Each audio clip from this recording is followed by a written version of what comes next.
Have you ever wondered how much a father's love is worth? I never did until I sat down and did the math and realized I had spent $250,000 buying the affection of people who were embarrassed to be around me. They thought I was just a confused old man with a checkbook, but they forgot that before I became a donor, I was a businessman. They say you can't put a price on family, but I've learned that you absolutely can. Before I tell you exactly what I went through, please like and subscribe so I know you want to hear. The heavy cast iron pot dug into my fingers, but I didn't mind the weight because inside it held the makings of the best Christmas gumbo in Atlanta. I had spent 3 days prepping the stock just the way my mother taught me, and the smell of smoked andouille sausage and bay leaves followed me through the front door. I kicked the door shut behind me with my heel and smiled at the warmth of the house I had bought for my son. "Merry Christmas, everyone," I called out, my voice booming off the high ceilings. I walked toward the kitchen expecting to see my son Marcus or his wife Kendra waiting with open arms or maybe a glass of eggnog. Instead, I found silence, the kind of heavy silence that suffocates a room. Kendra was standing by the fireplace lighting expensive candles that smelled like vanilla and money. She didn't look up when I entered. She just kept striking matches like she was trying to burn away a bad smell. Marcus was sitting on the edge of the white leather sofa I had paid for last spring. He looked like a man waiting for a jury verdict. He was wringing his hands together, a nervous habit he had kept since he was a boy. Something was wrong. I set the heavy pot down on the marble kitchen island, the cool stone clicking against the hot metal. I looked around the room at the 12-foot Christmas tree decorated with glass ornaments that cost more than my first car. Every inch of this house was perfect. The silk curtains, the hardwood floors, the custom cabinetry. It was a showroom of success, and I had signed the checks for all of it.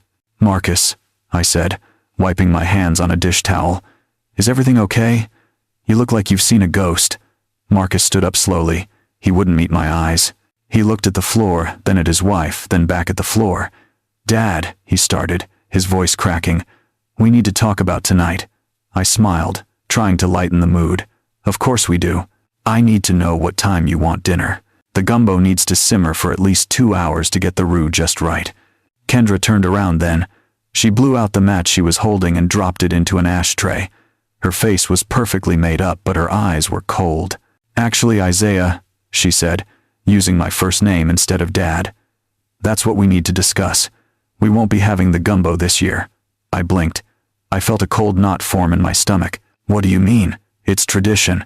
We've had gumbo every Christmas Eve since Marcus was in diapers." "Traditions change," Kendra said, walking toward us.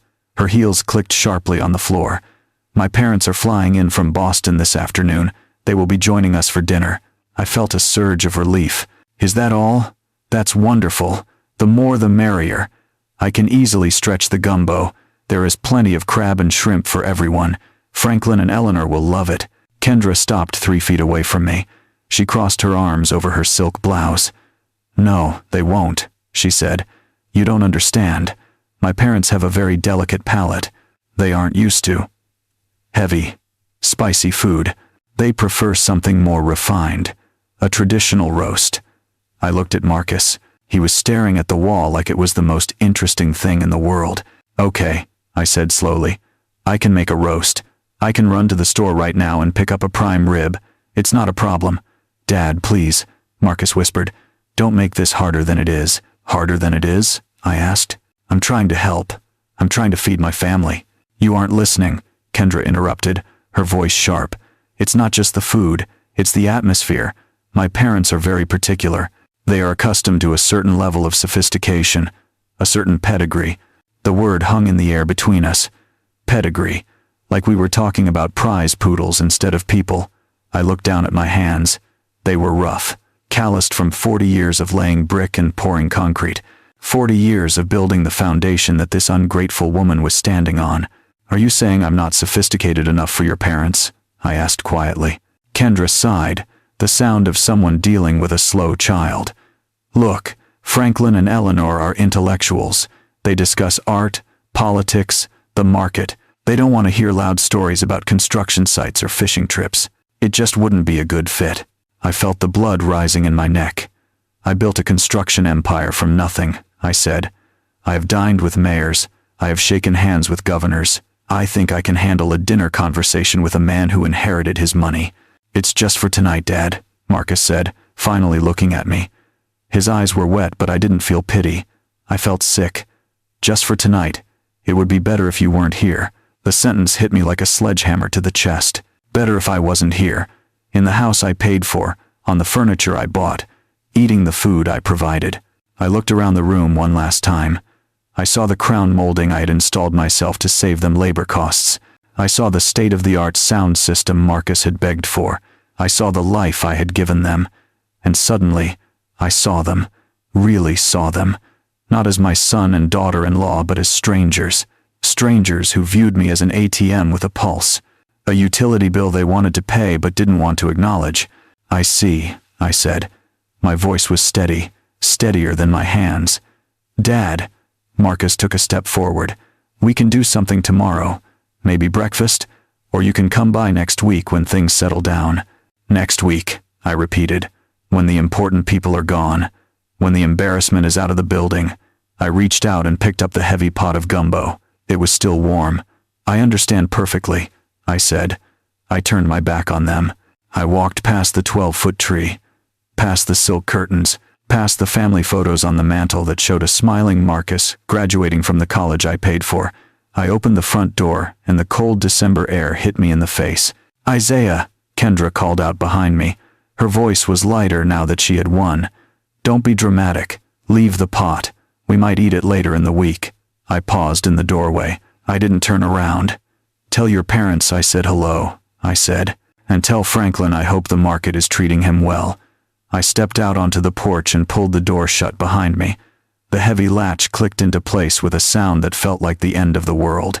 I walked down the stone pathway I had laid with my own hands 3 summers ago, the cold wind biting through my jacket. But I hardly felt it.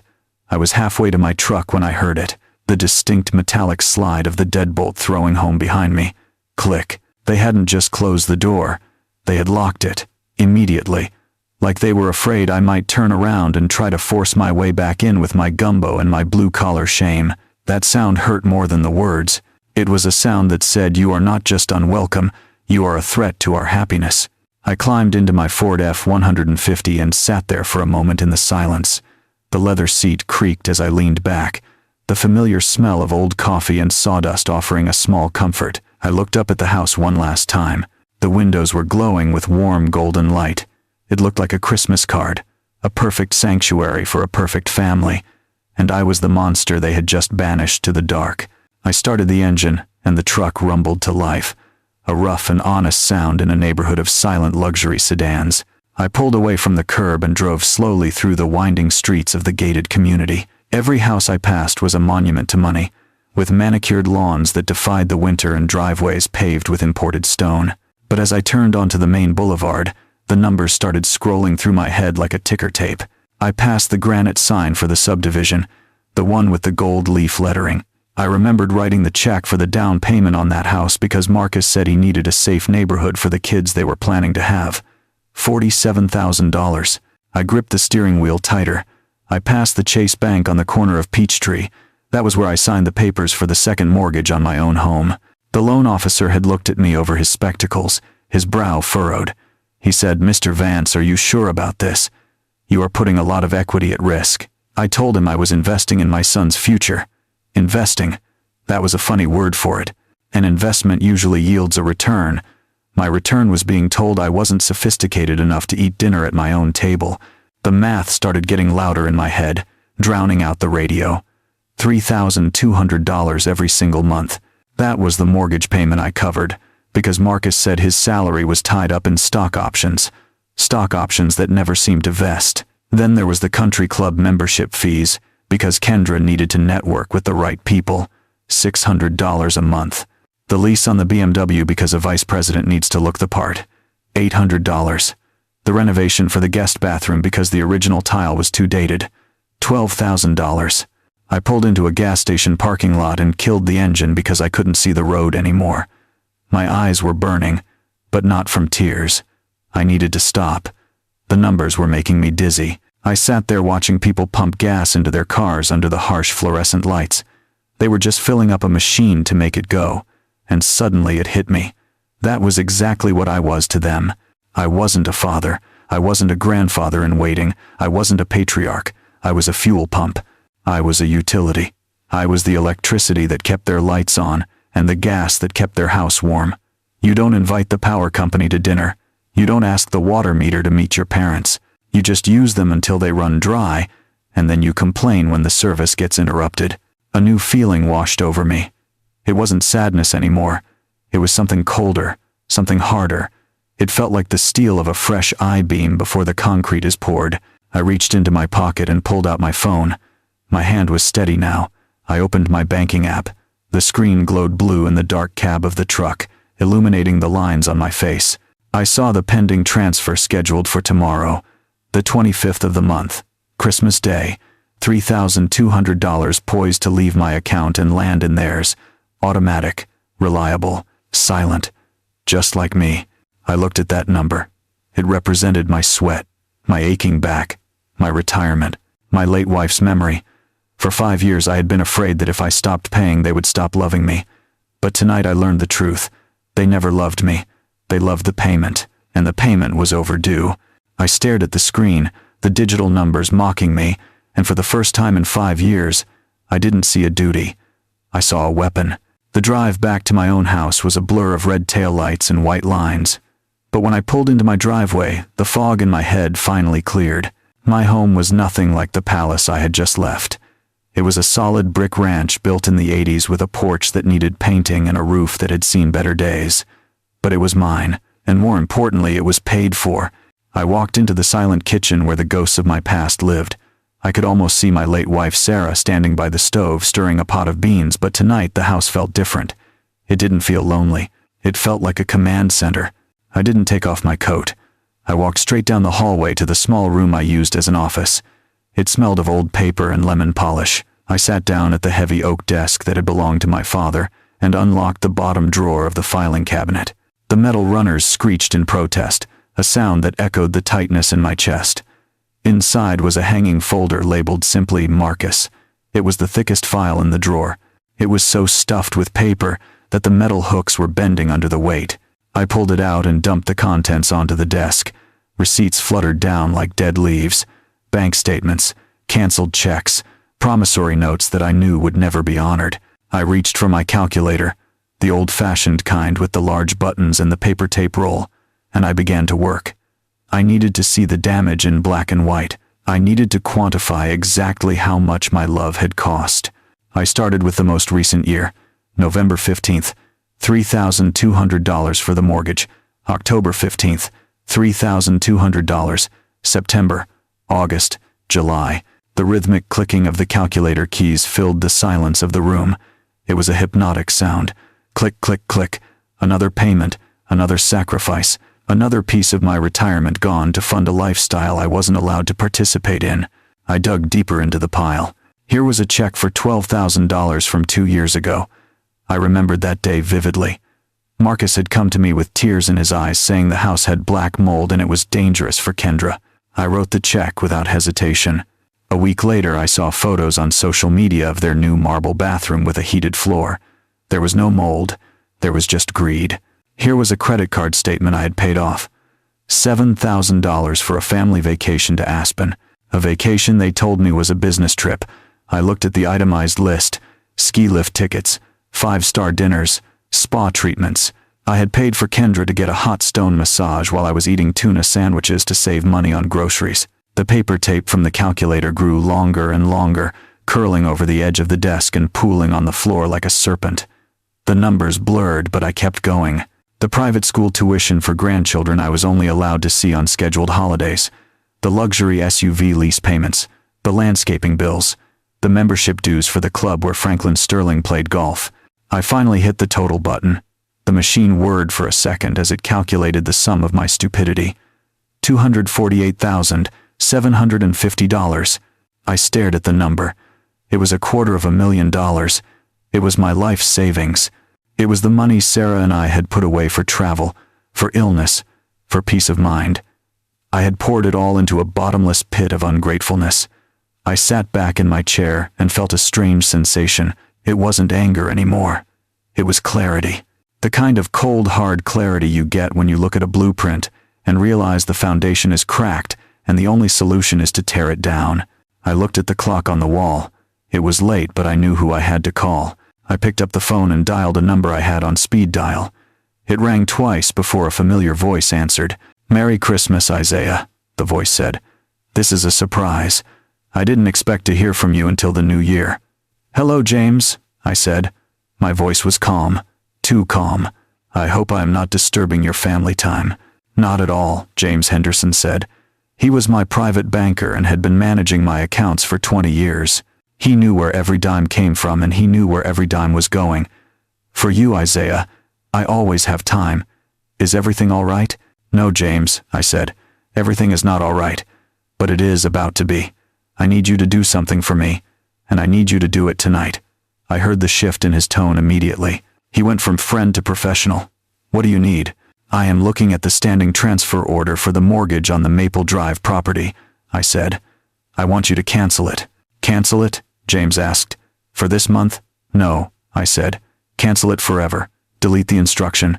And James, I want you to put a hard stop on the secondary credit card, the one ending in 4098, the one Kendra carries." There was a pause on the line. "Isaiah," James said carefully, "you know that card has a high limit. If I cut it off and they are traveling or shopping, it will be declined immediately. It could be embarrassing." "That is the point, James," I said. "I want it declined.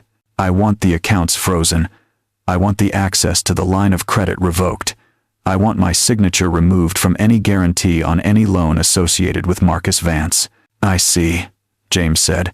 He didn't ask why. He didn't need to. He had probably watched the money bleeding out of my accounts for years and wondered when I would finally apply a tourniquet. "Consider it done. I can execute the stop orders remotely right now.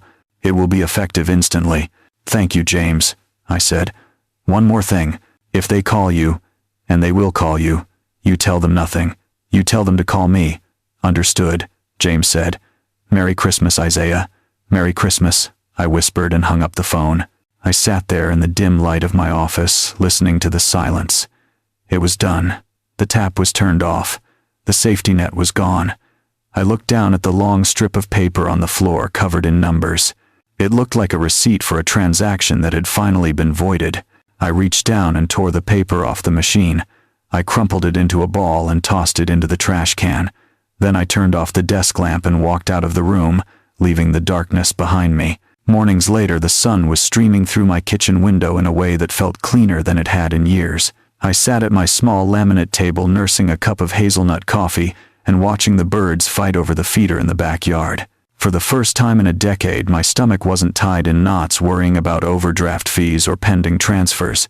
The silence in the house wasn't empty anymore. It was peaceful. It was the sound of a man who had reclaimed his own life.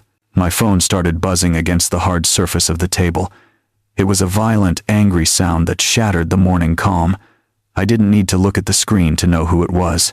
The timing was perfect. It was exactly 10 o'clock in the morning, which meant the banks had just finished processing their overnight transactions. I let it ring 3 times before I picked it up. I wanted them to wait. I wanted them to feel the seconds ticking by. "Hello," I said. My voice was light and breezy. "Dad!" Marcus screamed on the other end. His voice was an octave higher than normal. "Thank God you picked up. Something is wrong with the bank." I took a slow sip of my coffee. The hazelnut flavor was rich and sweet. "What do you mean something is wrong?" I asked. "Everything is wrong." He was speaking so fast he was tripping over his words. "I just got a notification that the mortgage payment bounced." "Bounced, Dad? Do you know what that does to my credit score? And that is not even the worst part. Kendra just called me from the Chanel boutique at the mall." I leaned back in my chair. "Oh," I said. "Is she having a nice time shopping?" "Dad, listen to me," he shouted. "She is not shopping. She is crying in her car. She tried to buy a handbag for her mother, and the card was declined. The black card. The one linked to your business account. The clerk cut it up right in front of her friends. She was humiliated." "That is unfortunate," I said. "I hope she didn't make a scene." "This isn't funny," Marcus yelled. "There must be some kind of fraud on your account. You need to call Mr. Henderson right now and fix this. The mortgage is already a day late, and Kendra can't leave the mall without buying the gift for her mother." I set my mug down on the table. "There is no fraud, Marcus," I said, "and there is nothing to fix." The line went dead silent for a moment. I could hear him breathing heavy, shallow breaths. "What are you talking about?" he whispered. "I canceled the transfer," I said, "and I closed the credit line." "But," he stammered, "but why would you do that? It's Christmas." "Yes, it is," I said, "and 2 days ago you made it very clear that I am not part of your Christmas. You told me I wasn't sophisticated enough to sit at your table. You told me my presence was an embarrassment to your wife's family." "Dad, that was just dinner," he pleaded. "You can't react like this over one dinner. This is our livelihood. This is our house." "Correction," I said. "That is your house. I have my own house to worry about. And frankly, Marcus, I have been looking at my finances. I am a retired man on a fixed income.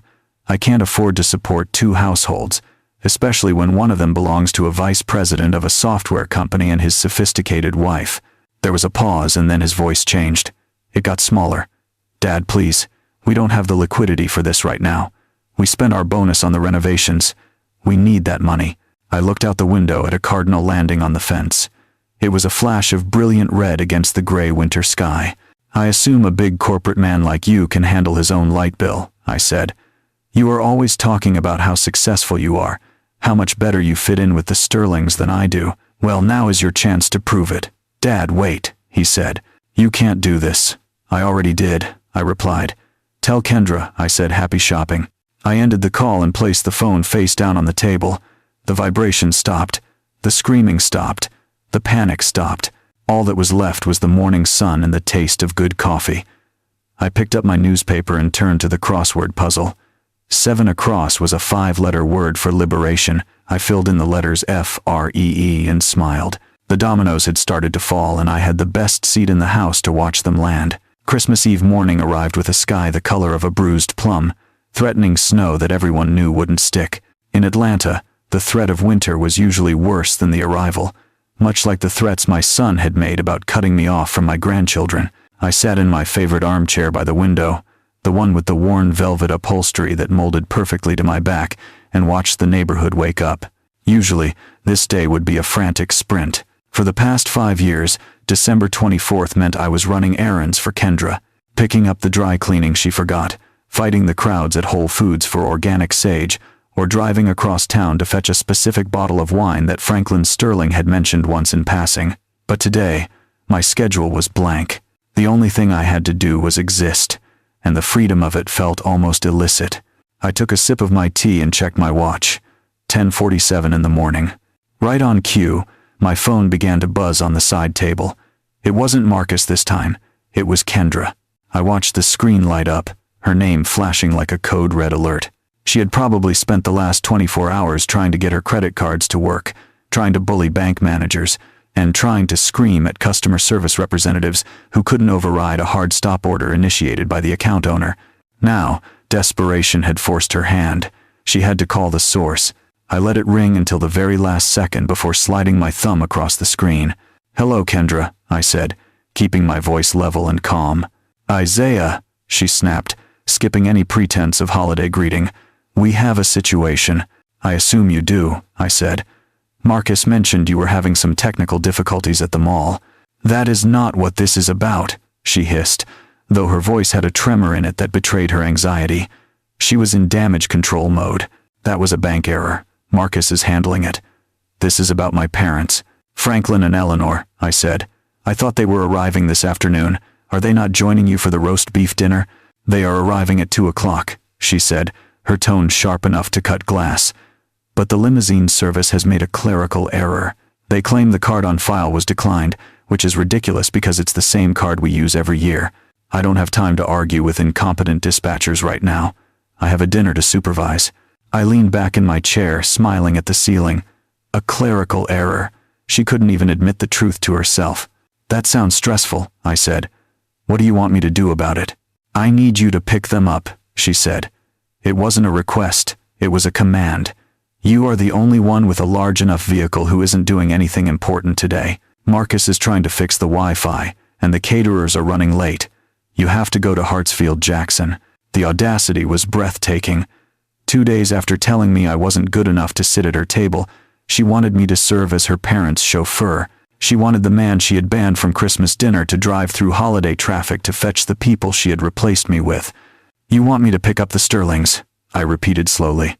"The people who require a sophisticated atmosphere. You think my truck fits that description? Don't be difficult, Isaiah." She sighed, the sound of a woman losing patience with a dull servant. "Just clean it out. Make sure there is no construction debris in the back. And please, for the love of God, don't play that country music you listen to. My father has a migraine." "I see," I said. "So I am good enough to drive them, but not good enough to eat with them."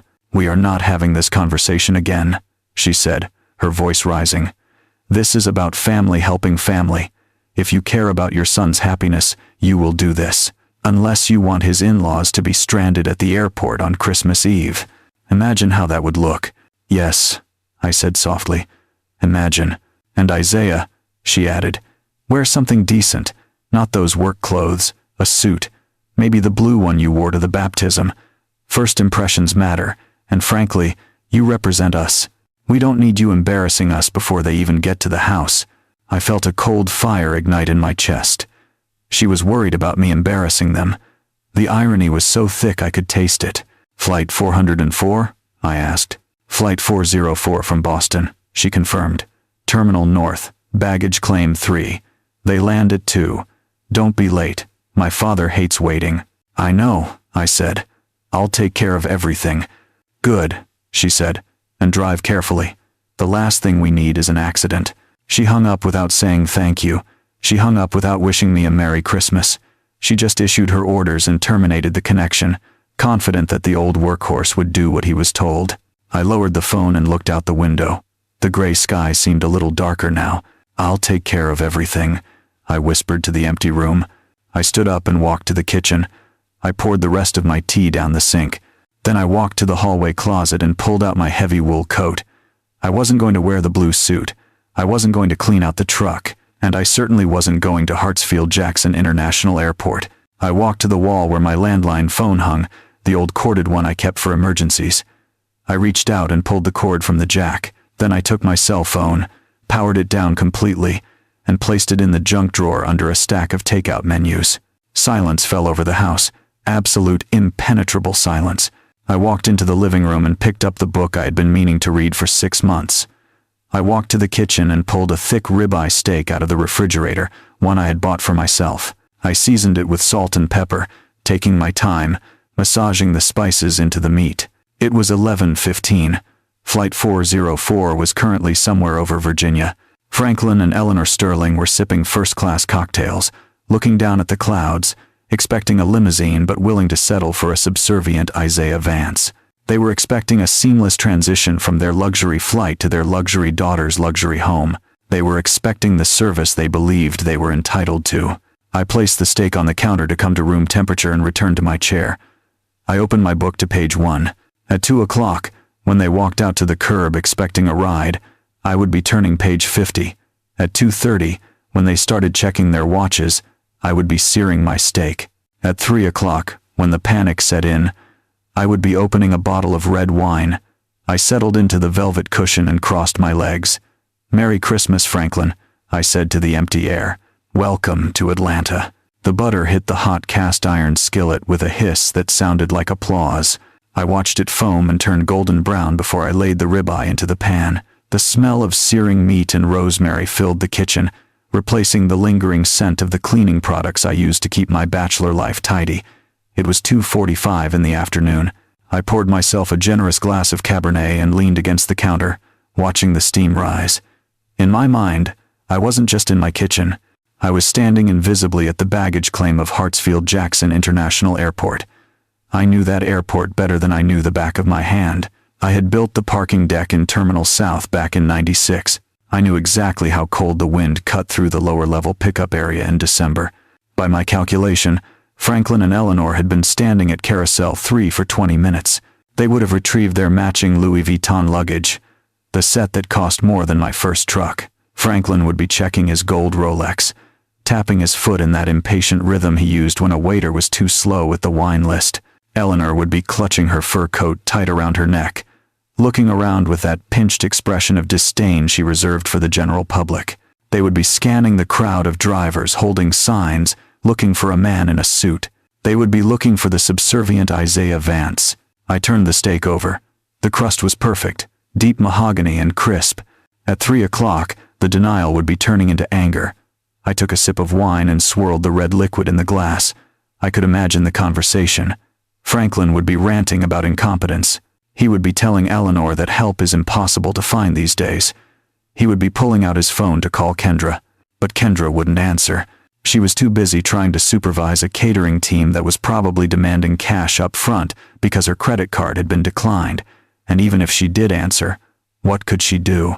She couldn't manufacture a limousine out of thin air on Christmas Eve. At 3:15, they would try to call me. I looked at the junk drawer where my phone was buried under a stack of takeout menus. It was silent. My landline was dead. I was a ghost. I was a phantom. I was the only thing money couldn't buy today. I was unavailable. I sat down at my small kitchen table and cut into the steak. It was medium rare, pink and tender. I took the first bite and closed my eyes. It was the best meal I had eaten in 5 years. It tasted like dignity. While I chewed, the reality of their situation would be setting in. The realization that no one was coming. The realization that the great Franklin Sterling, the man who claimed to know senators and judges, was stranded on a concrete curb in Atlanta with hundreds of other travelers. They would have to make a choice. They could wait in the freezing dampness for a miracle, or they could lower themselves to the one thing they despised more than anything: public transportation. I chuckled into the silence of my kitchen. I could see it so clearly. Franklin Sterling, a man who hadn't touched his own luggage since the Reagan administration, having to drag those heavy bags toward the taxi stand. The line would be long, the air would be thick with exhaust fumes and the smell of jet fuel. They would have to wait in line behind families with crying babies, behind college students with backpacks, behind the very people they spent their lives avoiding. And when they finally got to the front of the line, there wouldn't be a town car waiting. There would be a yellow cab, or worse, a minivan with a dented bumper and a driver who didn't care about their pedigree. I took another sip of wine. The thought of Eleanor squeezing her fur coat into the back of a taxi that smelled like stale cigarettes and pine air freshener was a Christmas gift I hadn't even known I wanted. The drive from the airport to the suburbs was 45 minutes on a good day. On Christmas Eve, with the malls closing and everyone rushing home, it would be an hour and a half of bumper-to-bumper misery. They would be stuck in traffic, watching the meter tick up, wondering how their perfect holiday had turned into a nightmare. And the best part was, they had no one to blame but themselves.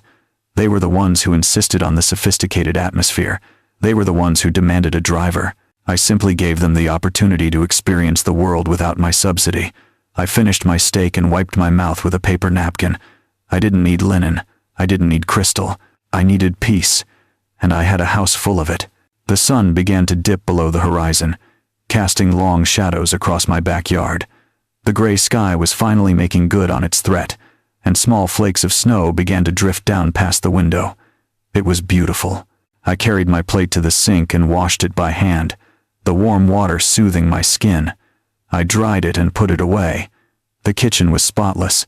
I walked into the living room and sat back down in my velvet chair. The silence was still there, but it had changed texture. It wasn't just peaceful anymore.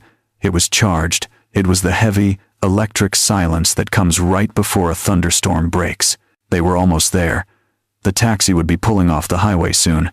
They would be winding through the gated community, furious, exhausted, and humiliated. They would arrive at Marcus's house expecting sympathy, expecting to vent their rage. But they wouldn't find relief there. They would find a stressed daughter, a broke son-in-law, and a dinner that was falling apart. And when the dust settled, they would look for a target. They would look for the villain of this story. I looked at the front door. The wood was solid oak, 2 inches thick. The deadbolt was brass. It was a strong door. It had held back storms before. I checked my watch. 5:30. They were in the neighborhood. I picked up my book again, but I didn't read. I just listened. I listened to the wind rattling the gutters. I listened to the distant sound of a siren. And then, finally, I heard it. Car doors slamming. Not the soft thud of a luxury sedan, but the hollow bang of a taxi door. Voices raised in the street. Angry. entitled voices that carried through the cold air. Then, the sound of an engine speeding away, glad to be rid of its passengers. I didn't move. I didn't peek through the curtains. I just sat there and waited for the storm to make landfall on my front porch. The first blow hit the front door with enough force to rattle the picture frames on the hallway wall. It wasn't a knock. It was an assault. It was the sound of entitlement demanding entry. The sound of people who had never been told no in their entire lives and didn't know how to process the concept. I didn't rush. I placed my book face down on the side table and stood up slowly, my joints popping in the quiet room. The pounding continued. A rhythmic, violent hammering that echoed through the house like a drumbeat of war. I checked my reflection in the hallway mirror. I looked calm. I looked like a man who was exactly where he was supposed to be. I unlocked the deadbolt and pulled the door open. The porch light illuminated a tableau of misery that was almost too perfect to be real. Franklin Sterling stood in the front, his face a mask of purple rage, his expensive camel hair coat soaked dark with rain. Eleanor was shivering beside him, her fur coat looking like a drowned animal, her hair plastered to her forehead. Behind them stood Kendra and Marcus, looking terrified and exhausted. "What the hell is wrong with you?" Franklin screamed before I could even say hello. He tried to push past me into the warmth of the entryway, but I didn't move. I planted my feet and blocked the threshold with my shoulder. "Excuse me," I said, my voice low and hard. "You are not coming inside." Franklin stopped, his chest heaving. He looked at me with eyes that were bloodshot and wild. "We waited at that godforsaken airport for 3 hours," he shouted, spit flying from his lips. 3 hours, Isaiah. In the cold, surrounded by degenerates. Do you have any idea who I am? Do you have any idea what you have done? I looked past him at the taxi idling in the driveway, its headlights cutting through the gloom. It looked like a beat-up minivan. "I assume you found a ride," I said. "You abandoned us," Eleanor shrieked, finding her voice. She stepped forward, clutching her pearls like they were the only thing keeping her upright. "You left us stranded like refugees. We had to take a taxi that smelled of curry and smoke. It was humiliating. It was dangerous. We called you 50 times, Kendra cried from the back. Her mascara was running down her cheeks in black streaks. "Why didn't you answer your phone? Why is your landline dead? We thought you were dead. We thought you had a heart attack." I looked at my son. Marcus wouldn't meet my eyes. He was staring at his shoes, shrinking inside his coat. He knew. He knew this wasn't a mistake. He knew this was a reckoning. "My phone was off," I said simply. I was enjoying a quiet Christmas Eve. "Quiet!" Franklin roared. He jabbed a finger toward my chest but stopped inches from the fabric of my shirt. "You represent this family. You represent us. And you decided to humiliate us because of some petty grievance about dinner. This is unacceptable. This is barbaric behavior from a man of your age." "My age," I repeated. "You mean the age where I am old enough to pay your daughter's mortgage but not old enough to eat at her table?" Franklin blinked, thrown off balance for a second. "That is irrelevant," he sputtered. "That is a social matter. This was a safety matter. You endangered elders. You endangered my wife. I have friends in this town, Isaiah. I have connections with the mayor. I have connections with the chief of police. You think you can treat the Sterlings like this and get away with it? Is that a threat, Franklin?" I asked. "It is a promise," he hissed, leaning in closer. His breath smelled of stale airport coffee and breath mints. "I will make sure everyone in this community knows what kind of unstable, vindictive old man you are. I will ruin you socially. You won't be able to show your face at the grocery store when I am done with you." I looked at him, really looked at him. I saw the fear behind the anger. I saw a man who was terrified of being irrelevant. A man who needed everyone to bow down to him because if they didn't, he would have to face the fact that he was just a broke fraud in a wet coat. "Get off my porch," I said. "Excuse me," Franklin gasped. "Get off my property," I said, raising my voice for the first time. "Take your threats and your wet coats and get back in that taxi. Or go to Marcus's house, the one I paid for, but you are not coming in here. This house is for family, and I don't see any family here. Dad, please." Marcus stepped forward, his voice trembling. "Can't we just talk about this?" "No, Marcus," I said, looking him dead in the eye. "We can't. You made your choice yesterday. You chose the sophisticated atmosphere. Well, this is the atmosphere you chose. Enjoy it." I grabbed the door handle. "You will regret this," Franklin screamed, his voice cracking. "You will rue the day you crossed Franklin Sterling." "Merry Christmas," I said. I slammed the door shut. I threw the deadbolt. Click. I stood there for a moment, listening. I heard Franklin screaming obscenities. I heard Eleanor sobbing.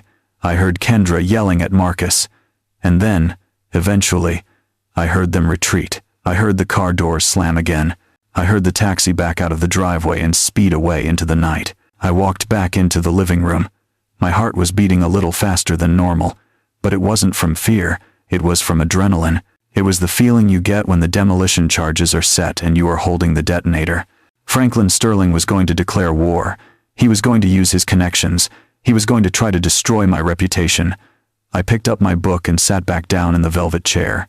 "Let him try," I whispered. "He has no idea that he just declared war on the bank that owns him." The red taillights of the taxi disappeared around the bend of the ancient oak trees that lined my street, but the echo of Franklin Sterling's voice seemed to hang in the humid night air like smoke. "I will ruin you," he had said. It was the kind of theatrical threat that usually came from men who had watched too many mob movies, but there was something in his desperation that made the hair on the back of my neck stand up. A cornered animal is always the most dangerous, and tonight I had backed an entire family of predators into a corner. I checked the deadbolt one last time, testing the solid brass mechanism with my thumb. The lock held. My house was secure. I turned off the porch light, plunging the front yard into darkness, and walked back to the kitchen. The silence in the house was absolute. The adrenaline that had surged through my veins during the confrontation was beginning to fade, replaced by a heavy, exhausted satisfaction. I poured the rest of the wine down the sink. I didn't need alcohol to numb anything tonight.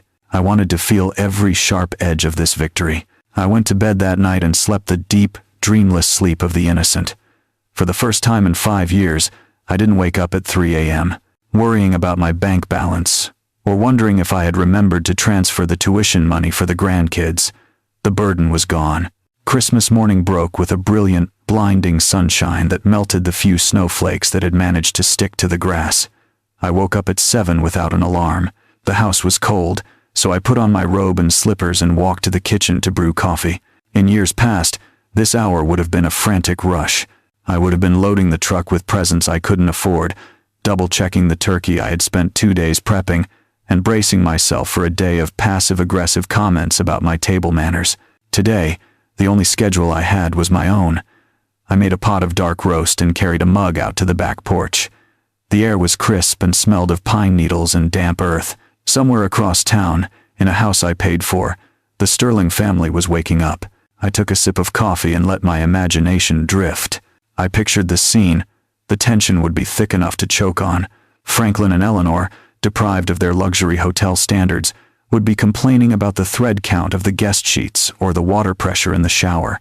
Kendra would be frantic, trying to salvage the holiday with store-bought pastries because she hadn't learned how to cook. Marcus would be hiding in the garage, terrified of making eye contact with his father-in-law. They were miserable, and for the first time their misery wasn't my problem to fix. It was a consequence they had earned. I spent the day doing exactly what I wanted. I listened to old jazz records. I ate leftovers. I called my friend George, a retired plumber who lived in Florida, and we laughed for an hour about the old days on the job site. I didn't mention the family war. I didn't want their names to pollute the peace of my day. But as the sun went down on Christmas night, the silence began to change. It wasn't just peaceful anymore. It felt heavy, expectant. Franklin's threat kept replaying in my mind. "I will ruin you socially." I knew how this town worked. It was a small city disguised as a metropolis. The circles of influence were tight, overlapping, and gossip traveled faster than fiber optic internet. Franklin Sterling didn't have money, but he had the appearance of it, and in high society, appearance was often enough to wield power. The next 2 days passed in a strange limbo. The 26th came and went.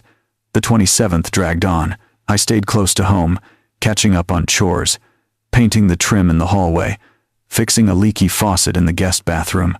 I was keeping busy, keeping my hands moving, but my ears were pricked for the sound of the other shoe dropping. I finally ventured out on the morning of the 28th. I needed milk and bread, simple things. I drove to the local grocery store, the upscale one on Main Street where half the town congregated to see and be seen. As I walked through the automatic doors, I felt a shift in the atmosphere. It was subtle at first. A cashier who usually greeted me with a smile kept her head down and focused on scanning items. A neighbor, Bob Miller, who I had known for 10 years, saw me coming down the cereal aisle and suddenly found a fascinating interest in a box of oatmeal, turning his back to avoid eye contact. Paranoia, I told myself. You are projecting. But then I saw Mrs. Gable. She was the head of the Homeowners Association, a woman who thrived on information. She was standing near the bakery, whispering with 2 other women. When she saw me, the conversation stopped instantly.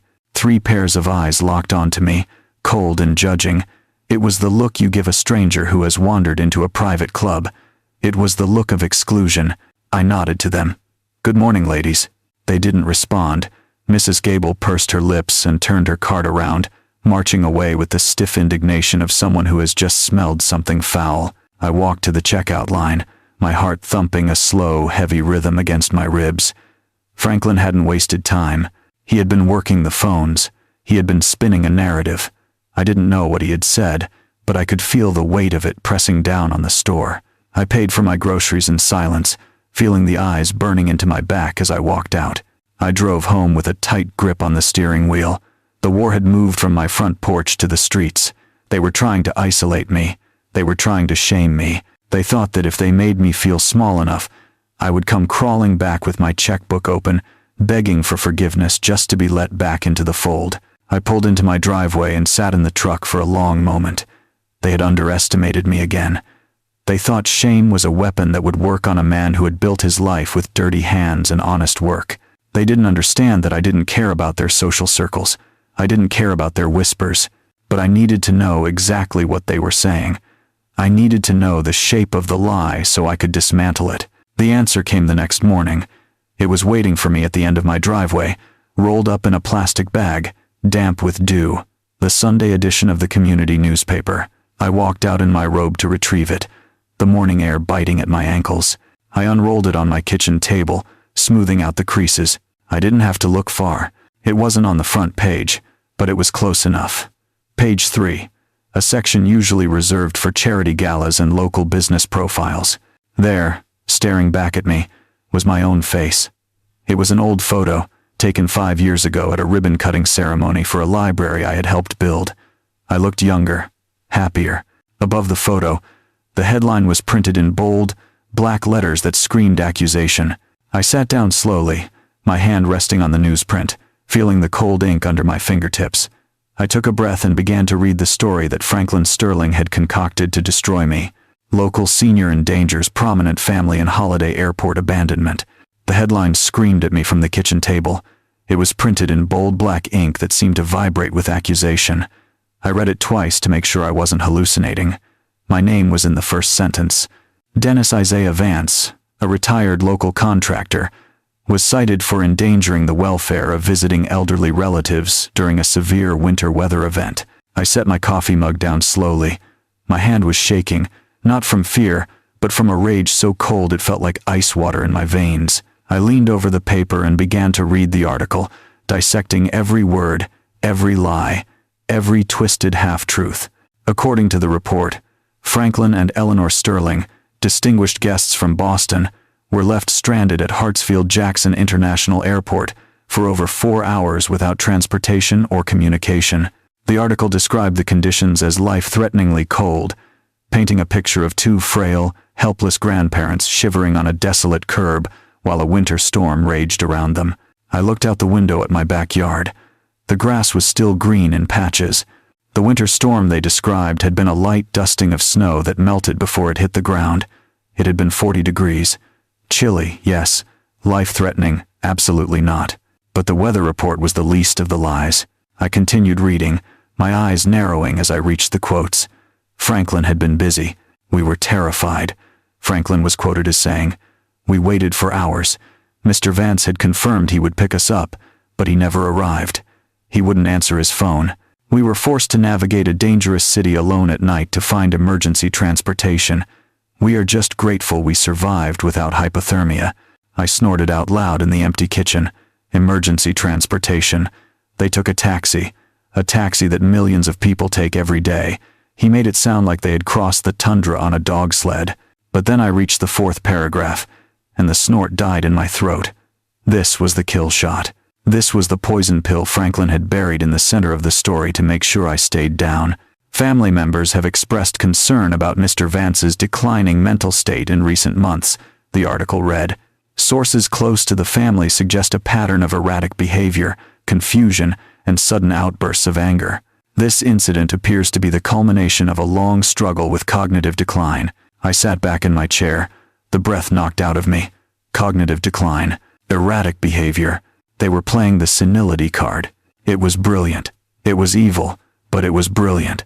By painting me as a confused, angry old man who was losing his mind, they inoculated themselves against anything I might say in my defense. If I argued, I was just being erratic. If I showed them the bank statements, I was just being paranoid. If I got angry, it was proof of my outbursts. They were trying to strip me of my credibility. They were trying to erase 40 years of reputation as a sharp, honest businessman and replace it with the image of a sad, broken old man who needed to be managed. I looked at the byline of the article. Patricia Sterling White. I froze. Sterling. I stood up and walked to my computer, my movements precise and mechanical. I typed the name into the search bar. Patricia Sterling White. It didn't take long. She was a freelance lifestyle columnist, a social climber who wrote fluff pieces about garden parties and charity luncheons. And, as a quick scroll through her social media revealed, she was Franklin Sterling's second cousin. The picture became clear. Franklin hadn't just called a reporter. He had called a favor. He had weaponized his family connections to plant a hit piece in the local paper. He had bypassed the fact-checkers, bypassed the editors, and gone straight to the source to assassinate my character. I looked back at the newspaper on the table. It looked like garbage now, a dirty rag filled with dirty lies. Most men would have been devastated. Most men would have called their son crying, begging for an apology, asking why they would let this happen. Most men would have hidden in their house, ashamed to show their face in town, terrified of the whispers at the grocery store. But I wasn't most men. I was Isaiah Vance. I built foundations. I poured concrete. I understood structure. And I knew that a structure built on a lie creates a stress fracture. And if you hit that fracture hard enough, the whole building comes down. They wanted a war. They wanted to play dirty. They thought that because I was a blue-collar man with rough hands, I didn't know how to fight a white-collar war. They thought I would be too embarrassed to fight back. I walked to the drawer where I kept my scissors. I picked them up, the metal cold and heavy in my hand. I walked back to the table and carefully, methodically, cut the article out of the paper. I didn't crumple it. I didn't burn it. I placed it flat on the table. This wasn't trash. This was evidence. This was Exhibit A. Franklin Sterling had made one critical mistake. He had put his lies in writing. He had created a paper trail, and he had forgotten the one thing I had that he didn't. I had the receipts. I looked at the clock. It was 9 in the morning. The banks were open. The courthouse was open. The world was waking up. I picked up my phone and dialed a number. It wasn't my son. It wasn't Kendra. It was my lawyer. "Good morning," I said when he answered. "I need you to clear my schedule for the next 2 days. I am going to war, and I need you to help me load the ammunition." My dining room table was no longer a place for eating.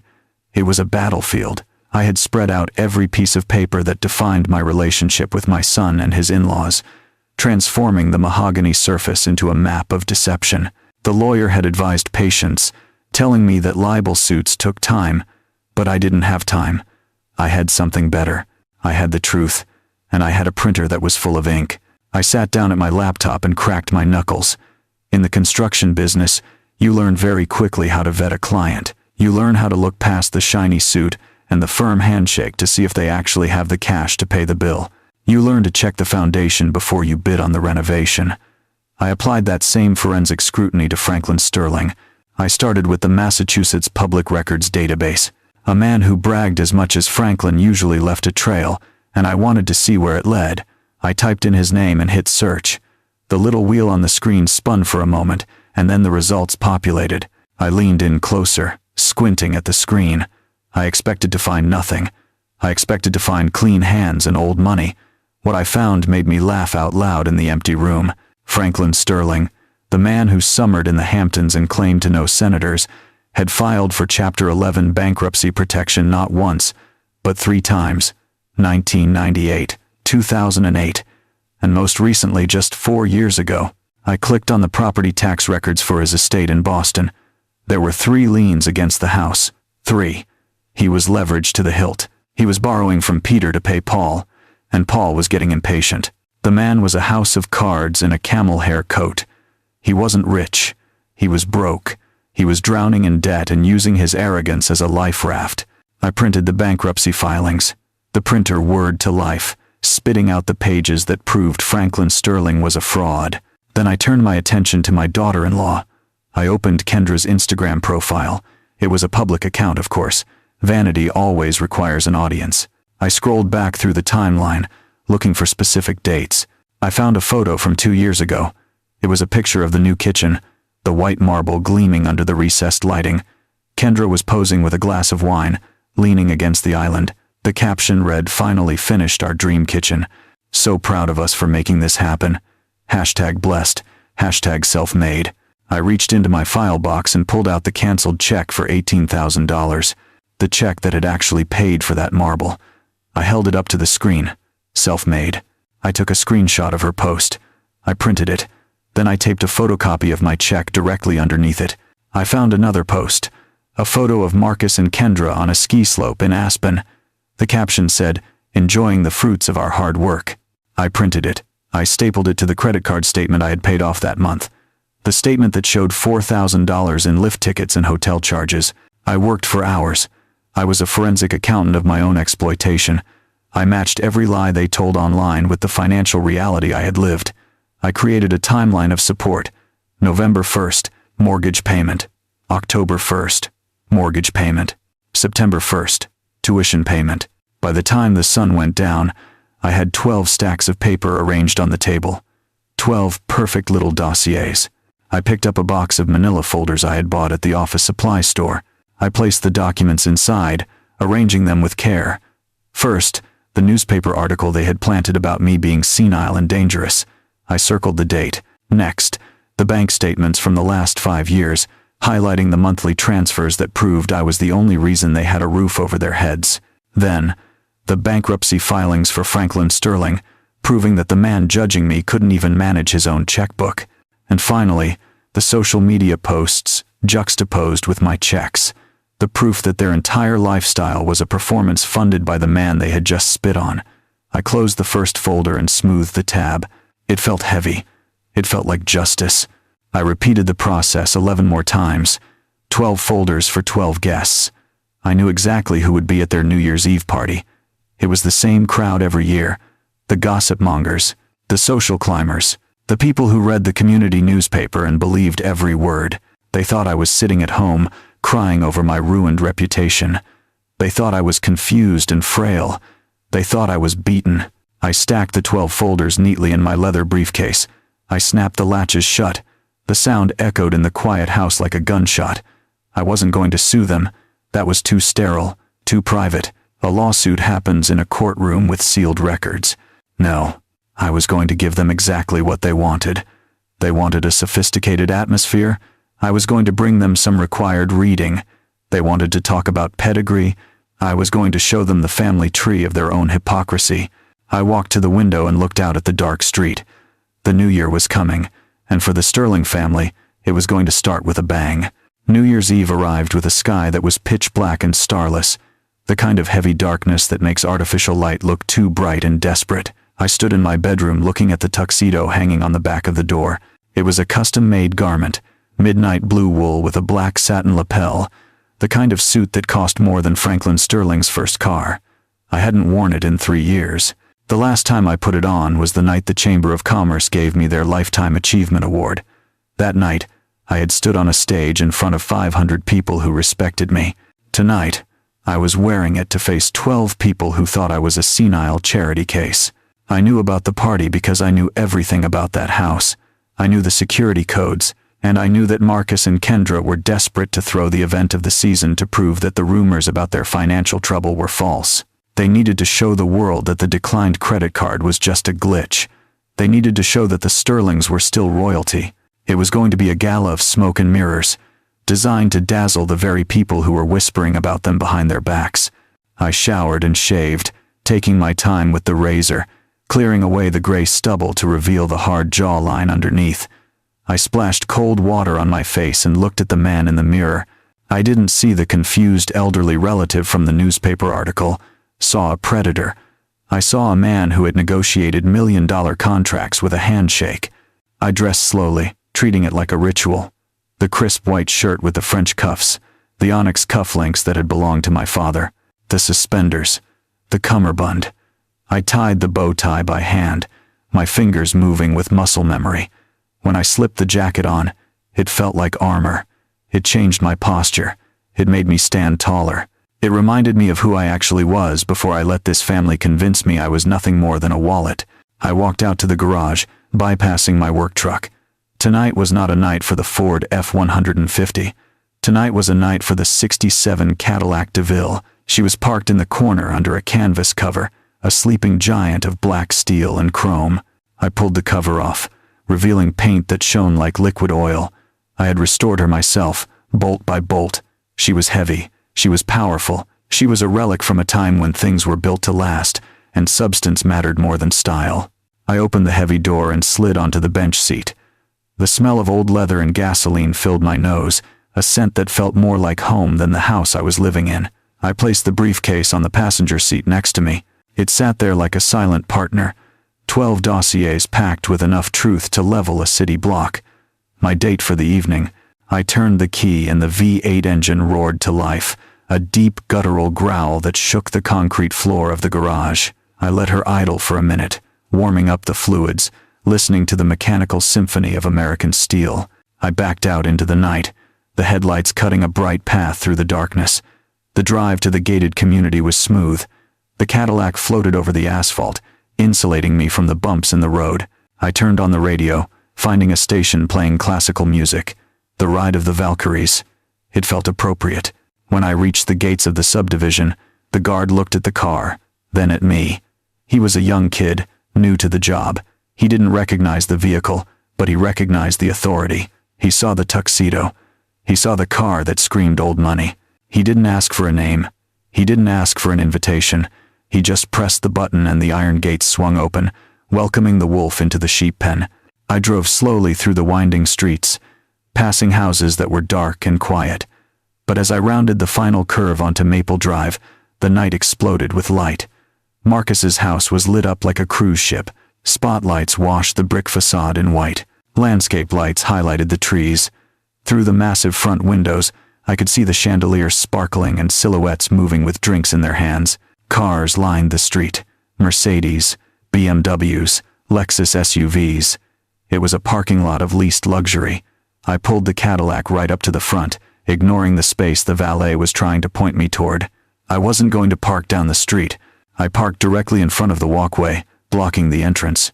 The valet, a teenager in a red vest, jogged over looking confused. "Sir," he said, "you can't park here. This is the drop-off zone." I stepped out of the car, the tuxedo jacket buttoned, my shoes clicking on the pavement. I walked around to the passenger side and retrieved the briefcase. I looked at the kid and handed him a $100 bill. "Keep it running," I said. "I won't be staying long." I walked up the path I had paid for, toward the door I had bought, to crash the party I wasn't invited to. Through the glass, I could see Franklin Sterling holding court in the center of the room, a glass of champagne in his hand, laughing at something someone had said. He looked confident. He looked safe. He had no idea that the bill collector had just arrived. I walked up the stone steps of the house with the rhythmic click of my dress shoes echoing against the silence of the night. The heavy oak front door was unlocked, unlatched, and slightly ajar to welcome the steady stream of guests. I didn't bother to knock. You don't knock on a door you paid for. I pushed the wood with the palm of my hand and it swung open on silent hinges, revealing a foyer that was overflowing with fresh flowers and people who were trying very hard to look important. The air inside smelled of expensive perfume and baked brie. A string quartet was playing in the corner of the living room, providing a tasteful soundtrack to the lie my son was living. I stepped across the threshold and the change in the room was instantaneous. It started with the people nearest the door. They stopped talking mid-sentence, their eyes widening as they took in the tuxedo, the posture, and the sheer size of the man standing in the entryway. Then the silence spread like a contagion. It rippled outward from the foyer into the living room and finally into the dining hall. Conversations died. Glasses were lowered. The string quartet faltered for a second, the cellist missing a beat as he looked up, before they trailed off into an awkward quiet. I stood there for a moment, letting them look. I knew what they were seeing. They were expecting the frazzled, confused, senile old man described in the newspaper. They were expecting a man in a stained coat ranting about the weather. Instead, they were looking at a man who looked like he owned the bank that held their mortgages. I saw Mrs. Gable, the woman who had snubbed me at the grocery store, clutching her champagne flute so hard her knuckles were white. I saw Bob Miller open his mouth and then close it again, unsure of the protocol for greeting a man he had publicly shunned. Then Kendra appeared. She materialized from the crowd like a heat-seeking missile in a red silk dress. Her face was a mask of pure panic disguised as concern. She rushed toward me, her heels clicking rapidly on the marble floor, her hands fluttering in front of her as if she could physically wave me out of existence. "Isaiah," she hissed, her voice a tight whisper that carried too far in the silent room. "What are you doing here? You cannot be here. This is a private party." I looked down at her. She looked small. She looked terrified. "Good evening, Kendra," I said, my voice booming comfortably in the space. "You look lovely. That dress must have cost a fortune. I believe the bill for that boutique comes to the house on the 15th, doesn't it?" Her face drained of color. She grabbed my arm, her nails digging into the wool of my jacket. "You need to leave immediately," she whispered, her eyes darting to her guests. "You are making a scene. You are embarrassing us. Please, just go back to your house and we will call you tomorrow." I didn't move. I didn't pull my arm away. I just looked at her hand on my sleeve until she let go. "I'm not here to make a scene," I said, raising my voice slightly so the room could hear. "I am here to make a delivery." Before she could respond, the crowd parted and Franklin Sterling emerged. He was holding a crystal tumbler of scotch and wearing a velvet smoking jacket that looked like a costume. He walked toward me with a smile that didn't reach his eyes, a smile that was meant to signal to the room that he was in control of the situation. "Well, well," Franklin said, his voice dripping with condescension. "Look who decided to wander in. Ladies and gentlemen, this is Dennis. You might remember reading about him in the paper this week." A few people chuckled nervously. Franklin stepped closer, entering my personal space, smelling of scotch and arrogance. "Dennis," he said, speaking slowly and loudly like he was addressing a toddler. "You seem a little confused. This isn't your house. Do you know where you are? Do you need us to call a nurse to take you home?" I looked at him. He was enjoying this. He was relishing the chance to perform his role as the benevolent patriarch dealing with the difficult relative. He wanted me to yell. He wanted me to scream so he could point and say, "See, I told you he was unstable." I smiled. It was a cold smile. "I know exactly where I am, Franklin," I said. "I am standing in the entryway of the house at 42 Maple Drive, a property that was purchased 5 years ago with a down payment of $47,000 drawn from the retirement savings of Isaiah Vance." The room went deadly silent. Franklin's smile flickered. "Now see here," he blustered. "We don't need to discuss boring financial details. You are clearly having an episode." "Actually," I interrupted him, shifting the weight of the briefcase in my hand. "I realized that due to our little misunderstanding at the airport, I missed giving out my Christmas gifts this year, and since I wasn't invited to dinner, I thought I would bring them tonight. It seemed a shame to let the new year start without clearing the ledger." "Gifts," Kendra said, her voice trembling. "We don't want your gifts." "Oh, I think you will want these," I said. I walked past them, moving into the center of the room. The guests parted for me like the Red Sea. I walked straight to the long dining table that was set up as a buffet, laden with caviar and expensive hors d'oeuvres. I pushed a platter of untouched oysters to the side to make space. I lifted the heavy leather briefcase and set it down on the white tablecloth. It landed with a solid, heavy thud that echoed in the room. The sound of consequence arriving. Marcus finally stepped forward from the back of the room. He looked pale and sweaty. "Dad," he said, his voice pleading, "please, don't do this. Whatever this is, just let it go." I looked at my son. I looked at the fear in his eyes. He knew. Deep down, He knew that the free ride was over. "I can't let it go, son," I said softly. "I tried. I tried to be the silent partner. I tried to be the wallet in the background. But then your father-in-law decided to put my name in the newspaper. He decided to tell the world who I am. So I think it is only fair that I return the favor." I clicked the gold latches of the briefcase. Snap, snap. The sound was loud and sharp, like the cocking of a gun. I opened the lid. Inside, the 12 manila folders sat in a neat row, waiting to tell their story. I picked up the first one. "Mrs. Gable," I said, turning to the woman who ran the homeowners association. "I believe you had some concerns about my financial stability and my mental health. I thought you might appreciate seeing the bank records that show who has actually been paying the association dues for this house for the last 5 years. I held the folder out to her. She stared at it like it was a bomb. "Take it," I said. "It is my gift to you. The gift of the truth." Mrs. Gable reached out with a trembling hand and took the manila folder. She looked at me, then at the folder, and then slowly opened the cover. I watched her eyes widen as they scanned the highlighted bank statements. I watched the color drain from her face as she realized that the dues she had been hounding Marcus for had been paid by checks signed with my name for 5 straight years. She looked up at Kendra, her expression shifting from confusion to judgment. I didn't stop there. I walked around the room like a waiter serving the main course, handing out the dossiers to the people who mattered most. I stopped in front of Bob Miller. He was the neighbor who had turned his back on me in the cereal aisle. "Bob," I said, "you seemed very interested in my business at the grocery store yesterday. I thought you might want the full picture. This folder contains the receipts for the landscaping you admire so much. You always tell Marcus he has the best lawn on the block. That is because I paid the gardener $400 a month, while Marcus pretended he was doing it himself." Bob took the folder, his mouth hanging open slightly. He didn't say a word. He just held the evidence of his own ignorance. I moved to the center of the room where the Sterlings were standing. Franklin looked like he was about to have a stroke. His face was purple. His hands were clenched into fists at his sides. Eleanor was clutching his arm, looking like she wanted to dissolve into the floor. "And for you, Franklin," I said, holding out the thickest folder. "I have a special edition. This is harassment." Franklin sputtered. He didn't take the folder. He slapped it out of my hand. The papers scattered across the white carpet like confetti. Bank statements, canceled checks, screenshots of text messages asking for money. I didn't get angry. I just looked down at the mess. "You can throw it on the floor, Franklin," I said, calm as a frozen lake. "But you can't throw away the truth." I turned to face the room. The guests were silent now. They were watching the papers on the floor. They were realizing that this wasn't just a senile outburst. This was an audit. "You all read the newspaper," I said, my voice carrying to the back of the room. "You read that I abandoned my family. You read that I left poor elderly relatives stranded at the airport. You read that I was confused and dangerous."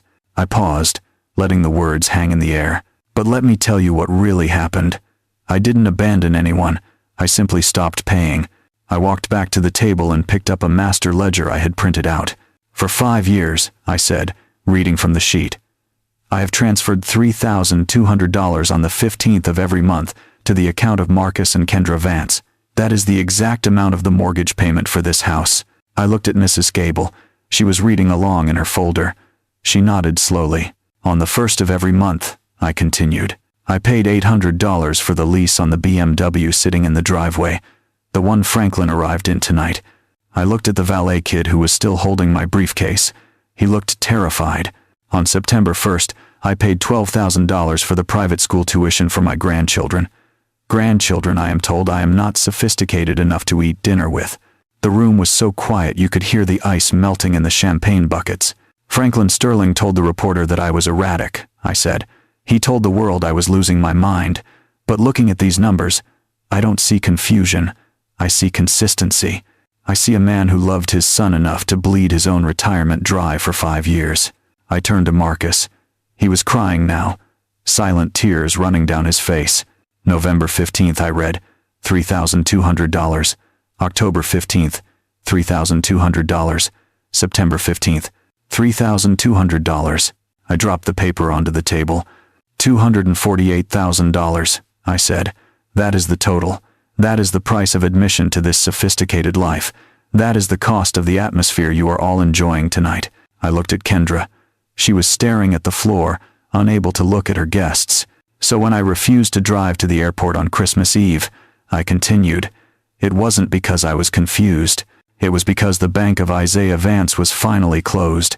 I didn't strand them because I forgot. I stranded them because I finally remembered who I was.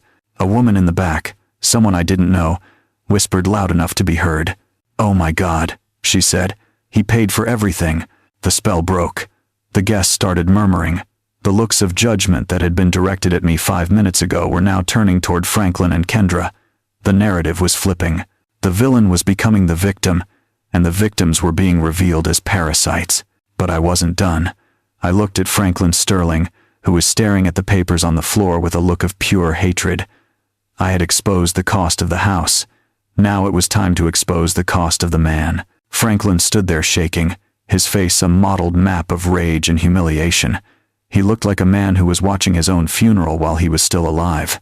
I reached into the briefcase one last time and pulled out a blue document with a court seal stamped on the top corner. "You see, Franklin," I said, keeping my voice low and conversational. "The thing about public records is that they are public. You told my son that I wasn't sophisticated enough to associate with your family. You told my daughter-in-law that I needed to stay away because I didn't have the right pedigree." I took a step closer to him. The guests leaned in, their curiosity overcoming their manners. "So I did some reading," I continued. "I wanted to learn about this pedigree you value so much.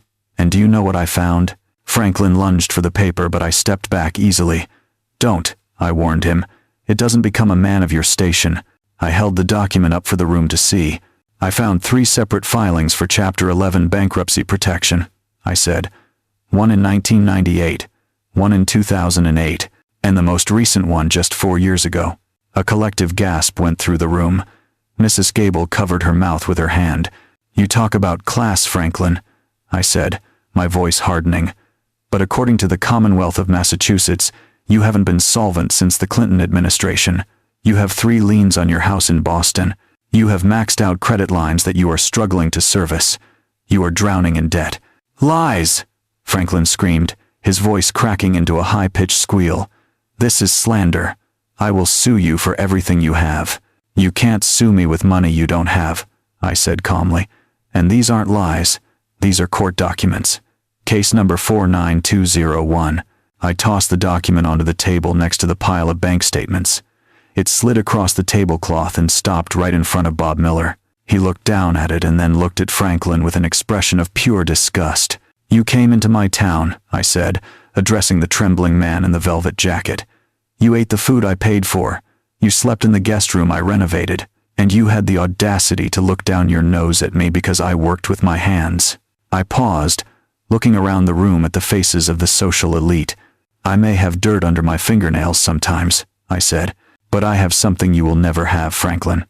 I have a clean ledger. I own my house. I own my truck. I own my life. You are just a tenant in a life you can't afford." Franklin looked at his wife. Eleanor was sobbing openly now, mascara running down her face, the illusion of their grand life shattering in real time. He looked at the guests, but he found no sympathy there. He only found the cold judgment of people who realized they had been duped. I turned away from him. He wasn't worth my time anymore. I turned to the person who actually mattered, Marcus. My son was standing by the fireplace, looking like a child who had broken a priceless vase. He was trembling. He looked at Franklin, the man he had idolized, the man he had tried so hard to impress. And then he looked at me. "Dad," he whispered. "I didn't know. I swear I didn't know about the bankruptcies." I walked over to him. I stopped 2 feet away, close enough to see the fear in his eyes, close enough to smell the expensive scotch on his breath.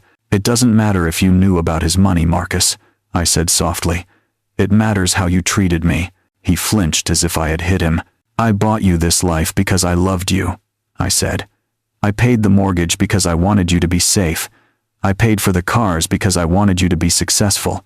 I poured my life's blood into this house because I wanted you to have the foundation I never had." I swept my hand around the room, gesturing to the crystal, the silk, the lies. "And what did you do with it?" I asked. "You used the foundation I built to construct a stage for these people. You took my sacrifice and you used it to buy their approval. You sold me out, Marcus. You sold your own father for a seat at a table with a fraud. Dad, please, he sobbed, reaching out a hand toward me. Don't, I said, stepping back. You made your choice on Christmas Eve. You chose the sophisticated atmosphere. You chose the pedigree. Well, now you know what that pedigree is worth. It is worth zero. I looked at Kendra. She was standing next to her mother, looking at the floor. She didn't have a single word to say. The arrogance was gone, replaced by the terrifying reality of a future without a safety net. I buttoned my tuxedo jacket. I checked my cufflinks. I felt lighter than I had in years. The truth was a heavy burden to carry. But once you dropped it, you could fly. I picked up my empty briefcase. I think I have taken up enough of your time, I said to the silent room. Enjoy the rest of the party. The champagne is excellent. I should know. I paid for it. I turned to walk away, but Franklin couldn't let it end. His ego was bleeding out and he needed to strike back. He let out a roar of incoherent rage and lunged at me from behind. Watch out, someone screamed. I turned just in time to see him coming, his hands clawing at the air, his face twisted into a mask of hate. But he was an old man who had never fought a day in his life. I didn't even have to hit him. I just stepped to the side and let gravity do the work. He stumbled past me, caught his foot on the leg of a chair, and crashed spectacularly into the buffet table. The table tipped, the crystal punch bowl shattered, the platter of oysters slid onto the floor. Franklin landed in a heap of wet seafood and broken glass, groaning in pain and humiliation. The music stopped. The string quartet had finally given up. I looked down at him. He was covered in cocktail sauce, struggling to stand on the slippery floor. It was pathetic. It was the end of the Sterling dynasty. I stepped over a piece of broken crystal and walked to the front door. I didn't look back. I didn't need to. I knew exactly what was happening behind me. The party was over. The guests were retrieving their coats. The whispers were turning into shouts, and my son was standing in the wreckage of his life, realizing that the only man who had ever truly loved him had just walked out the door. I stepped out into the cool night air. The valet was waiting with my Cadillac, the engine purring softly, the exhaust creating white plumes in the darkness. Here you go, sir, the kid said, holding the door open for me. He looked at me with wide eyes, like he had just watched a superhero movie. Thank you, son, I said. I slid into the leather seat and put the car in gear. As I drove away, I watched the house in my rearview mirror. I saw the front door open. I saw guests streaming out, rushing to their cars, eager to distance themselves from the disaster. The lights of the house seemed to dim as I drove further away, shrinking until they were just a distant speck in the rearview mirror. I turned onto the main road and opened the windows, letting the cold wind rush in. It washed away the smell of expensive perfume and stale lies. I took a deep breath. The air tasted clean. It tasted like the future. The letters began arriving in late January. They came in envelopes marked with urgent red stamps that screamed for attention. Notice of default, acceleration warning, final demand. I didn't open them. I simply marked them, returned to sender, and placed them back in the mailbox. They weren't addressed to me anymore. They were addressed to a man who had to learn the difference between net worth and self-worth the hard way. By February, the winter rains had turned the red Georgia clay into mud. I drove past the house on Maple Drive one Tuesday afternoon, not to gloat, but to witness the end of an era. The lawn that Bob Miller had admired so much was dead. It was a patch of brown straw that hadn't seen a gardener in 8 weeks. The fountain was dry, and there, staked right in the middle of the flower bed where Kendra used to pose for her social media photos, was a yellow sign. Foreclosure. Bank owned. Do not trespass. It was a monument to hubris. A $2 million lesson in gravity. I heard through the grapevine that the end of the marriage had come swiftly after the party. Kendra didn't handle adversity well. She wasn't built for struggle. She was built for showrooms and credit limits. 3 weeks after I closed the Bank of Isaiah, she packed her Louis Vuitton bags and moved back to Boston with her parents. I imagined the 3 of them living in that house with the liens on it, sitting in the dark, telling each other stories about how the world had wronged them. They deserved each other. Marcus didn't go with her. To his credit, he stayed, but he couldn't stay in the house. The bank took the keys on the 1st of March. He showed up at my door on a Thursday evening. The rain was coming down in sheets, drumming against the metal roof of my porch. I was in the kitchen making a pot of chili when I heard the knock. It wasn't the pounding of an entitled man anymore. It was a hesitant, soft sound. The sound of someone who isn't sure if he is still welcome. I opened the door. Marcus was standing there, soaked to the bone. He wasn't wearing the Italian suit. He was wearing jeans and a work jacket that looked a size too big. He had lost weight. The softness around his jaw that came from too many rich dinners was gone, replaced by the sharp angles of stress and sleepless nights. "Hello, Dad," he said. His voice was rough. "Hello, Marcus," I said. "Come in out of the rain." He stepped inside, dripping water onto the hardwood floor. He looked down at the puddle he was making and winced. "Sorry," he said. "I'll clean that up." "Leave it," I said. "It's just water. It dries." We walked into the kitchen. The smell of chili and cornbread filled the air, a smell that belonged to his childhood. He sat down at the small laminate table, the same table where I had planned my war against his in-laws. He looked around the room like he was seeing it for the first time in years. He looked at the simple cabinets. He looked at the old appliances. He looked at the peace. I poured him a cup of coffee and set it down in front of him. He wrapped his hands around the mug, holding it like a lifeline. "The house is gone," he said, staring into the black liquid. "They changed the locks yesterday." "I know," I said. "I saw the sign." "Kendra filed for divorce," he continued. "She said she couldn't be married to a man who couldn't provide the lifestyle she was accustomed to. She said I tricked her." "You didn't trick her," I said, stirring the chili. "You just ran out of my money." He nodded slowly. He didn't argue. He didn't try to defend her. The fog had finally lifted. "I'm living in a studio apartment over on 4th Street, he said. "It's small. The radiator clanks all night and the neighbors are loud, but I'm paying for it. Me, with my own paycheck." I stopped stirring. I turned around and looked at him. "I got a second job," he said, meeting my eyes for the first time.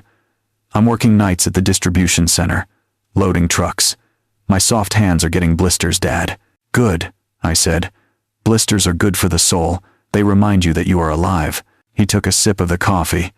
He looked tired, but there was something else in his face too. Something I hadn't seen since he was a teenager. Humility. "I owe you an apology," he said. "A real one. Not just because I want something. I'm not here to ask for a loan. I'm not here to ask you to fix it." "Then why are you here?" I asked. "Because I miss you," he said. "And because I realized that when I was standing in that empty house with the power cut off, the only thing I really wanted was to sit in this kitchen and eat your chili. I realized that I traded a father who loved me for a family that only loved my wallet, and I feel like an idiot." I watched him for a long moment. I saw the regret. I saw the shame. But mostly, I saw my son, the real one. The one who had been buried under layers of pretense and expectation for 5 years. He wasn't asking for a bailout. He was asking for a connection. I turned off the stove. I walked over to the cabinet and pulled down 2 bowls. "You are an idiot," I said gently. "You were a colossal fool who let a bunch of empty people turn you into a stranger. You treated me like garbage, Marcus. You broke my heart." "I know," he whispered, tears filling his eyes. "But," I said, placing the bowl in front of him, "you are also my son, and you are finally paying your own rent, so eat your chili." He looked up at me, and for the first time in months, he smiled. It was a small, broken smile, but it was real. "Thank you, Dad," he said. "Don't thank me yet," I said, sitting down across from him. "You have a lot of work to do. You have a credit score to fix. You have a reputation to rebuild, and you have a lot of years to make up for." "I have time," he said. "I have nothing but time." We ate in silence, the only sound the rain against the window and the clinking of spoons. It wasn't a sophisticated atmosphere. There was no string quartet. There was no caviar. But as I watched my son wipe his plate clean with a piece of cornbread, I knew that this was the best dinner I had hosted in years. The house on Maple Drive was gone, but the foundation of this house was still standing, and for the first time in a long time, it felt like we could build something on it. The rain finally tapered off into a light mist that clung to the trees like a silver veil. We walked out onto the back porch, the wood damp and dark under our feet. I sat in my rocking chair, the one that had been my father's, and Marcus sat on the steps, resting his elbows on his knees. The air smelled of wet earth and pine, a clean scent that washed away the stale memory of the courtroom and the foreclosure. There was one more thing we needed to discuss. One more band-aid that needed to be ripped off before the healing could truly begin. Marcus was staring out at the darkness of the yard, looking at the empty space where he used to play catch when he was a boy. "Dad," he said quietly, "I know I said I didn't come here for money, and I meant it, but I have to ask. The business, the accounts, what happens to them now?" I rocked back and forth slowly. The rhythm of the chair was soothing. "Nothing happens to them," I said. "They are safe." He turned to look at me. "Safe? Safe from you," I said. "And safe from me. And safe from any future Franklin Sterlings who might try to attach themselves to our family name." I took a sip of my coffee. 2 days after Christmas, I said. "When I went to see the lawyer, I didn't just prepare the evidence for the party. I executed a document called an irrevocable trust." Marcus went still. He worked in finance. He knew exactly what that meant. "The Isaiah Vance Family Trust," I continued. "It holds the deed to this house. It holds my retirement accounts. It holds the liquid assets from the sale of the construction equipment. It holds everything I spent 40 years building." "And the beneficiary?" Marcus asked, his voice barely a whisper. "Your children," I said. "Not you. Your children." He looked down at his hands. "The terms are very specific," I said. "The money can only be used for education. Real education. Not degrees in social climbing. It can be used for medical emergencies. And eventually, when they are 30 years old, if they are employed and drug-free, they can access the principal." "And me?" he asked. "You are the trustee in name only," I said. "You can look at the statements, you can see the wealth growing, but you cannot touch a penny of it. You cannot borrow against it. You cannot use it as collateral. If you get sued, they can't touch it. If you go bankrupt, they can't touch it." I looked at him hard. "I love you, son," I said, "but I will never again let my money be used to emasculate you. I will never again let my hard work be the fuel for your destruction. You are going to make it on your own, and one day, when you see your own kids go to college without debt, you will thank me." He nodded slowly. Tears were running down his face again, but they weren't tears of anger. They were tears of relief. The burden of expectation was gone. The safety net was gone. He was free to fail, which meant he was finally free to succeed. "I understand," he said. "You did the right thing." We sat there for a while longer, listening to the crickets start their nightly chorus. Then, a pair of headlights swept across the driveway. A beat-up pickup truck, older than the one I drove, rumbled up the gravel and came to a stop. The engine sputtered and died with a clunk. "Who is that?" Marcus asked, wiping his face. "That is the future," I said. A young man stepped out of the truck. He was wearing muddy work boots and a t-shirt covered in drywall dust. He walked up the path with a confident, easy stride. He looked to be about 22, the same age Marcus was when he decided construction work was beneath him. "Good evening, Mr. Vance," the young man called out. "Sorry to disturb you so late. I just wanted to drop off the keys to the job site. We finished the framing on the Henderson project. Came in 2 days ahead of schedule." Marcus stood up. He looked at the kid. He looked at the dirty boots. He looked at the calluses on the kid's hands. "Marcus," I said, "I want you to meet Dante. Dante is the foreman of the crew I consult for. He grew up 3 streets over. He has been working with me since he was 18. Dante wiped his hand on his jeans before extending it. "Nice to meet you, sir," he said to Marcus. Marcus looked at the hand. It was rough. It was honest. It was the hand of a man who built things instead of buying them. "Nice to meet you, Dante," Marcus said, gripping the hand firmly. Dante turned to me. "I locked everything up tight, Mr. Vance, and I double-checked the level on the foundation pour for tomorrow. It is dead on." "Good work, son," I said. "You get some sleep. You earned it." "Thank you, sir," Dante said. "See you Monday." He nodded to Marcus, turned around, and walked back to his truck. We watched him drive away, the red taillights fading into the night. "He reminds me of you," Marcus said quietly. "The way you used to be." "He reminds me of you," I corrected him. "The way you could be, if you are willing to do the work." Marcus looked at the spot where the truck had been. He looked at his own hands, soft and unblemished. Then he looked at me. "I'd better get going," he said. "I have a shift at the warehouse at 6 a.m. I don't want to be late." "No," I said. "You don't." He walked down the steps and paused at the bottom. "Dad," he said, "can I come over for Sunday dinner? I can bring the chili powder. Or maybe some cornbread mix. I can't afford much, but I can contribute something. I smiled. It was the first time in 5 years that an offer from my son felt genuine. Sunday is fine, I said. But don't bring mix. We make it from scratch in this house. You can come early and chop the onions. I will, he said. I really will. I watched him walk to his car, a used sedan he had bought with cash. He got in and drove away, not toward a mansion on a hill, but toward a small apartment and a hard job. He was broke. He was exhausted. He was alone.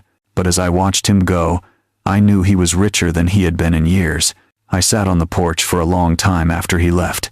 The clouds had cleared and the moon was rising, casting a pale light over the neighborhood. I thought about the empty house on Maple Drive. I thought about the Sterlings back in Boston, miserable in their pretense. And I thought about the trust fund sitting in a bank vault, waiting for a generation that would hopefully understand the value of $1. I took a deep breath of the cool night air. It tasted like cedar and rain. I was 64 years old. My bank account was full, my conscience was clear, and my kitchen table was no longer a battlefield. I stood up and walked inside, locking the door behind me, not to keep people out, but to keep the peace in. I turned off the porch light, leaving the world to its own devices. I had a foundation to pour in the morning, and for the first time in a long time, I was looking forward to the work. If you enjoyed seeing Isaiah reclaim his dignity and teach the Sterling family a lesson they will never forget, please hit the like button. Have you ever felt like you were being used by the people closest to you, or do you think Isaiah was too harsh on his son? Let us know your thoughts in the comments below. Don't forget to subscribe to the channel for more stories about justice and redemption. To listen to the next story, click on the video appearing on your screen now.